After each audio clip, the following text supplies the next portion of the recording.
So the Pixel 7a is in the same price category as the OnePlus 11R, and the Samsung Galaxy S21 FE is a great alternative to both these phones. But the question is, which one of these three phones is good at camera performance? Well, that's what we're going to find out in our detailed comparison. If you're here for the very first time, I'm Ershad, you're watching Trakin Tech English. Let the battle begin. Now, to highlight the spec differences between the cameras on these three phones, we've created a handy chart for you. So pause the video right now if you want to see what the differences are. Now that you've seen it, let's start with the sharpness and details of the primary camera. And what I noticed is that the Pixel 7a 16 megapixel pixel bin samples are definitely not as sharp as the S21 FE and the OnePlus 11R. Of course, that's something that you notice only when you pixel peep, but technicalities wise, the Pixel 7a is lagging behind. However, between the 11R and the S21 FE, Samsung's algorithm tends to oversharpen more, making certain finer textures look artificial. So for sharpness, I'd pick the OnePlus 11R first, followed by the S21 FE, and then the Pixel 7a. If you like the kind of content that we make, it would be great if you gave us your support and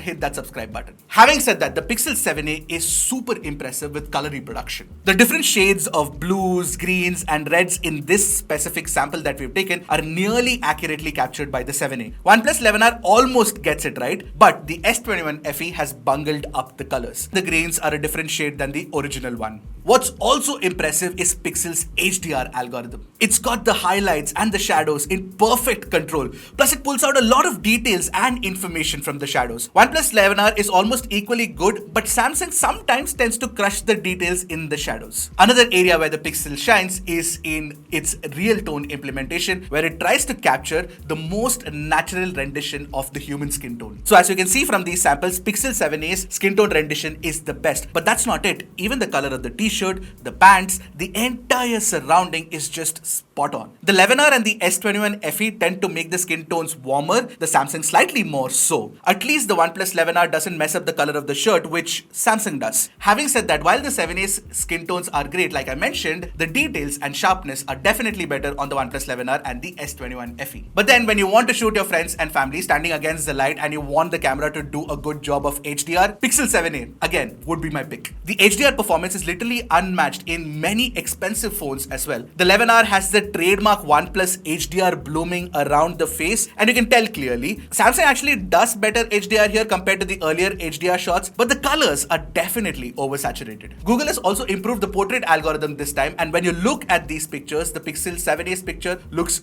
really attractive. And of course, it renders great skin tones, no doubt. Having said that, Pixel crops in 1.7 times and loses out on a lot of sharpness as a result, and that's a huge con if you ask me. But the edge cutout and the bokeh blur is nicely done. OnePlus and Samsung do get the edge cutout right, but the skin tones are off. However, the sharpness and details on the face is where OnePlus and Samsung take the lead. Overall, if you're okay with the fact that your pictures won't be really sharp, then if you're shooting friends and family, I would definitely go for the Pixel 7a, followed by the S21 FE and the OnePlus 11R. Up until now, the Pixel has been winning comfortably in most scenarios, but when it comes to low light shots, the OnePlus 11R does way better. Since it has a capable sensor, you get far crisper shots and better noise control too. Yes, OnePlus tends to crush the shadows slightly more, but that's not because it's not capable, but it's because it's just the way it processes the night mode shots. I hope it would open the shutter slightly longer. Now in comparison, Pixel 7a is definitely noisier and softer, and the S21 FE is somewhere in between. We also shot a couple of extreme low light shots, and the Pixel is just too soft. OnePlus is the best again, followed by the S21 FE. Now talking about the ultra-wide angle shots, the Pixel 7a has a higher resolution sensor, and therefore you get sharper, more detailed ultra-wide angle images. And for what it is worth, the field of view is 120 degrees on the Pixel and the OnePlus. Samsung offers a slightly wider 123 degree field of view, which doesn't make a huge difference though. Now color sense consistency with the primary camera is also the best on the Pixel 7a. Samsung and OnePlus have different white balance corrections for the two cameras, and therefore they're not as accurate as Pixel. But in low light ultra wide shots, the Pixel 7a has a lot of noise and very soft details too. Just like the primary camera, the ultra wide also doesn't do a good job in low light. OnePlus 11R controls the noise better but is equally soft. Samsung does the best job here with the low light ultra wide angle shot, where you get sharp images thanks to the good algorithm at play.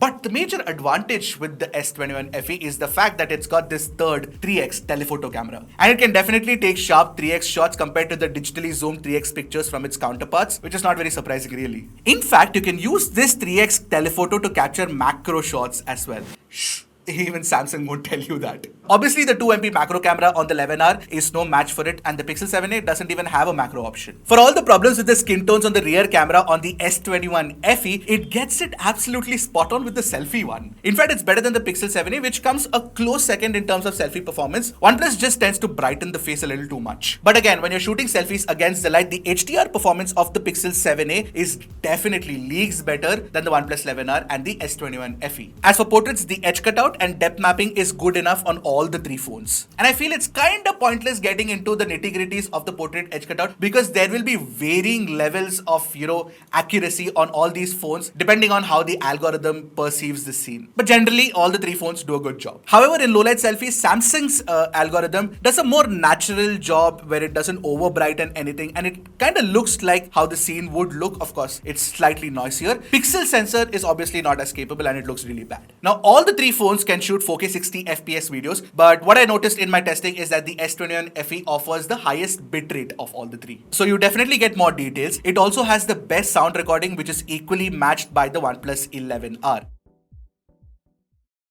This is the video shot using the Pixel 7a. Right now it's using the primary lens and the resolution is fixed at 4K 60 FPS. This video is shot using the OnePlus 11R. Right now it uses its primary lens and the resolution is capped at 4K 60 FPS. This is the video shot using the Samsung Galaxy S21 FE. Right now it's using its primary lens. The resolution is capped at 4K 60 FPS.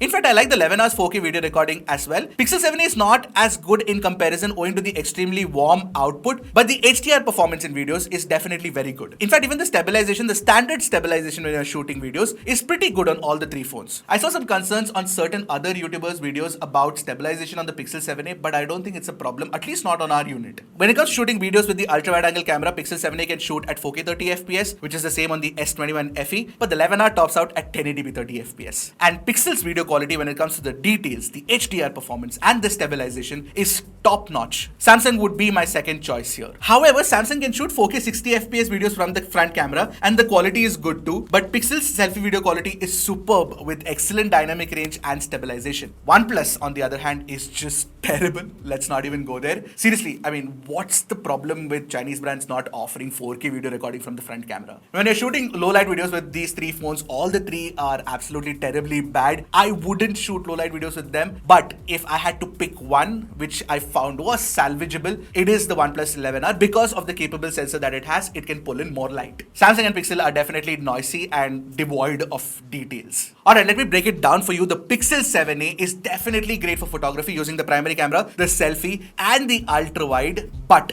in daylight, and it's also great with HDR, of course, like I mentioned, and you also get very good pictures of your friends and family if you're shooting with the phone. Low light performance is where Pixel doesn't match up to its competition in this price category, and the video recording could have been slightly better. It's not bad, but it could have been better. So what the 11R has going for itself is the very capable hardware used for the primary camera sensor, and it is the same as the OnePlus 11, but the software algorithm tuning is not as good as the OnePlus 11. Having said that, you do get good low light shots and great videography, so that's a good thing. So when I was shooting with the S21 FE, I constantly felt that this one is great value for money and of course versatile too compared to the other two. For its asking price, you get an extra telephoto camera which can also double up as a macro shooter. Plus the low light performance is not too shabby and the selfies are generally great. Also, videography is good except for in low light. Now if I had to pick one camera phone between the three, I'd save some money, pick the S21 FE for its versatility and then edit in post. But the Pixel 7a is incredible for photography and the OnePlus 11R does have some things lacking. By the way, the S21 FE has gone through a whole round of discounts and it's priced really well right now. So it's a great phone to consider because it's got all that premium sort of features that you expect from a premium flagship phone. And of course, the camera performance is great too. So if you want to buy it, there is this new YouTube product buying option. You can go check that out and let me know what you feel about the whole shopping experience out there.